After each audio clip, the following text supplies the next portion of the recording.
Hi guys, welcome back to another YouTube video. Thought I'd just do this little talking segment first, just to kind of get the intro going, because I've looked back on the YouTube videos and I haven't done many intros or outros like me just talking to the camera. So I think it's just because I've just been enjoying training and this growing phase and just enjoying the process and kind of not forgotten about YouTube, but I don't know, I've just been enjoying, like I said, enjoying the process. So thought I'd do this little intro just because I've only got like 4 to 5 minutes of training footage for this bicep movements that I'm going to go through. I'm training arms at the moment on Friday, which is basically just three bicep movements, 3 tricep movements, and that's it for arms. We just wanted to increase the frequency of our arm training, which is why we put in an arm day. I obviously do other arm movements on different days, such as delts and arms I'm doing, and then what else am I doing? I do some, I think that's it actually. So yeah, just delts and arms. Back is just literally back. I do chest and abs, obviously arm session, and then legs, and delts and arms. So basically doing twice a week arm work, actual work. So I just thought I'd talk about my 3 bicep movements, which I'm going to go through in a minute. So the reason we put this arm session in was basically just to increase frequency. I needed some more size on my arms from looking at the stage pictures last year, because I'm tall, I'm 6'2", so I've got long limbs, long legs, long arms, and those are the body parts that really need focus on.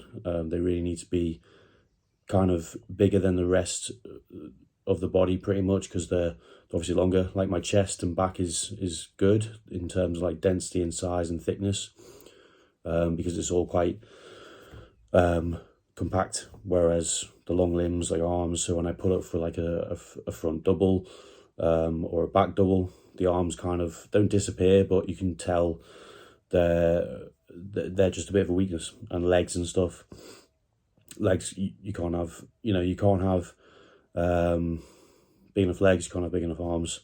So those are things that we're working on pretty hard, which is why we incorporated an arm session. We basically took out posterior that I was doing last time, and basically put in an arm session. So really trying to, because last year we brought up the posterior chain a lot, glute hamstrings, back, they came up a lot. So we thought we could just get away with doing a back session, leg session to cover those areas, and then putting in this arm session as well, which has definitely made a difference. Definitely put some size in my arms, 100%. So looking forward to seeing when we strip back and get down to the single figures body fat, we'll see how the arms are improved. Triceps were a big thing for me in bringing up. I think when, like I said, when I pull up for a front double, my triceps kind of flatten out. They don't have that deep hang which you need with triceps. So that's what we're trying to work on. So 3 movements for biceps, which I'm going to go through in a minute. We'll do a voiceover and just play the 4 to 5 minute footage that I have. And basically what the footage will be is, if I can remember off the top of my head what they are, we've got a dual cable curl. So basically with the cable stacked behind me, and curling that way, really like that in terms of being able to stretch the bicep fully and then get a good contraction without using any shoulders as well, because I know a lot of people tend to, with their bicep and tricep work, they tend to use their shoulders quite a lot to lift the weight pretty much, or push the weight down in terms of triceps. So we're just trying to take that out, and really try and use the bicep in isolation. So one of the movements that isn't on this, which I do in my delt and arm session, is the single arm preacher curl. I was going to put that in, but I wanted it kind of looking exactly the same. So these are just from my arm session, but single arm preacher curl is up there with one of my favorites as well, just because of the range of motion, the contraction, and just doing anything single arm. I really enjoy, whether that's a back movement, whether that's a bicep or tricep movement. Single arm for me is definitely a favorite. So you really just get to isolate the bicep fully, especially when you're doing a preacher curl, because obviously one arm can take over from the other. You know, we haven't got exactly the same strength in both arms, so one's going to take over the other once you get down to your failure point and your sticking points. So yeah, the dual cable, kind of having the stack behind you, curling in that way, which you'll see in a minute. Single arm dumbbell hammer curl, which I've really been enjoying. I do three sets on there, a 10 to 14, 6 to 9, and a 15 to 20. At the moment, we're in a full intensity phase, so this will incorporate like drop sets and rest pause sets, which has been put in now. I'm not sure if I do this on this session. Yeah, I do actually, because it's last week, so I think I do have a drop set in there as well. Just increasing the sets and taking the muscle to even more failure than we were before. So that's been put in there as well. And then the other bicep movement is in there, if I can remember. No, I can't remember. I just literally looked at the videos then. I can't remember, but it's going to be in the next one, in the next slide. So you'll see it in a minute. But literally just 3 bicep movements, which I think will definitely bring up your biceps. And you know, if you do struggle with bringing them up, just have a day for them yourself. I know a lot of people get bored when training biceps and they feel like it's a bit of a waste of time, but it's not. If it's a weakness, it's not a waste of time. You're going to get the most out of that body part if you're going to give it a day to itself. You know, we train legs, we train back, we train chest, we train shoulders, and give them a day for themselves. Why can't we have a day for arms as well? You know, even though you can bring the same intensity to it, but it's obviously got to be there with a bit of caution. You obviously can't lift the same weights that you would with legs than you can with arms, but you got to bring that intensity. And you just got to be careful. You got to be smart with how you train and with what the weights you're choosing as well. You know, I kind of stripped back the weight. Last year I focused a lot on strength, which is good because it brought my strength a lot. But in terms of my execution and myself getting a few niggles along the way with joints and stuff, being sore and having to take movements out some weeks because I was sore, and tendons didn't feel good and joints still didn't feel good. I've kind of gone to the approach this year of chasing hypertrophy, which is what we're supposed to be doing in bodybuilding, but more so chasing execution, and actually using that load that I can lift better in a better way, because I know I've got the strength. I know the strength's there, and it always will be when food's in a certain place and recovery's in a certain place. I know it's just going to be there.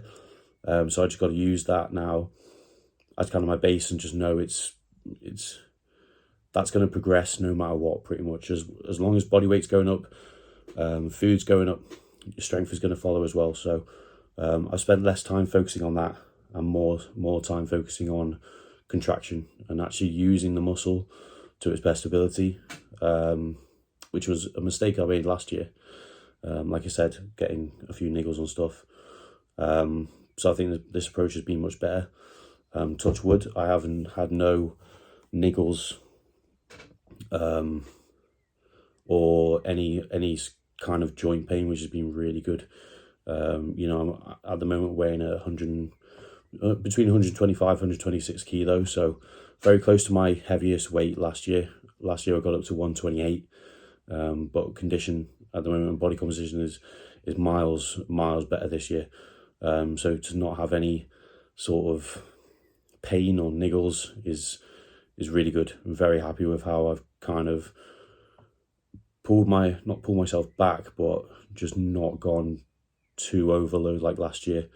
So I'm pretty proud of myself for doing that, because it's hard for me not to chase load. I'm a very progression in load as well. You know, if you've seen before, I've followed the logbook to a T. It's how I take my training, and obviously through logging your lifts, you're gonna look at load and see what you can do on a weekly basis in terms of load. So I'm still doing that, don't get me wrong, I'm still trying to progress in that sense, but it might be, you know, instead of it taking 2 to 3 weeks for me to progress in load, it's taking me like 4, 5 or 6 weeks to progress in load, because I'm taking like maybe 2 weeks where I need to focus more on execution and using the muscle a little bit more. So I'm taking those weeks instead of just adding load, and kind of going too quickly in terms of progression, which I think I did last year.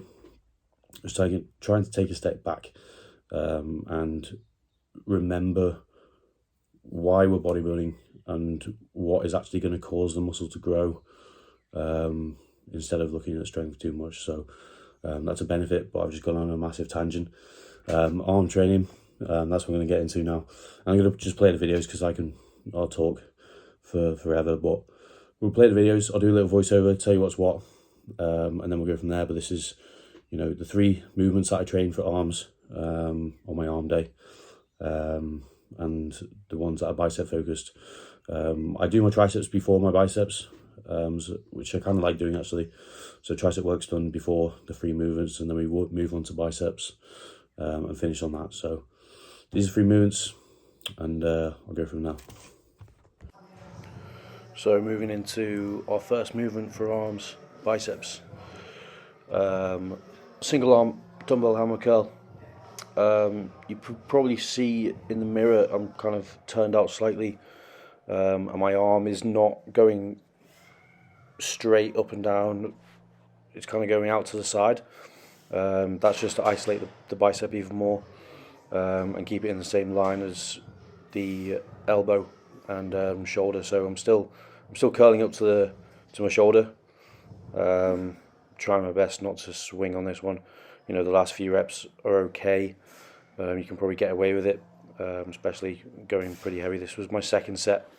So the first set is 6 to 8, second set is 10 to 14, and last set is the 15 to 20 with a drop set. Second movement, this got changed. I was doing the high cable curl before, as it was getting a bit too heavy. And form of slipping, you changed onto the machine, just a safer movement, still getting the same high cable benefits that you would of a cable, but just on a machine. Really like this for the contraction, really get that peak contraction, because you're literally curling to the side of your head, so you're able to go all the way, full range of motion on this, a good stretch to the bottom, and then making sure you're getting that peak contraction, doing it single arm as well.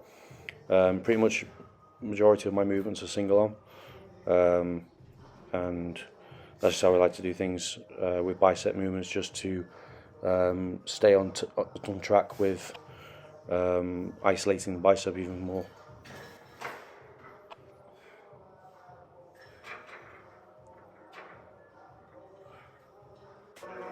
And then the final movement for biceps is this dual cable curl. We're using those decent handles. I don't know what make of this, I can't remember. But they start thin and go fat. Just really good for biceps. A bit harder to hold, but it just means we can connect with biceps even more than just using a normal D handle, I find anyway. So utilising them on this, really like this, as I can kind of lean out, and then use the stretch to my advantage on the way down.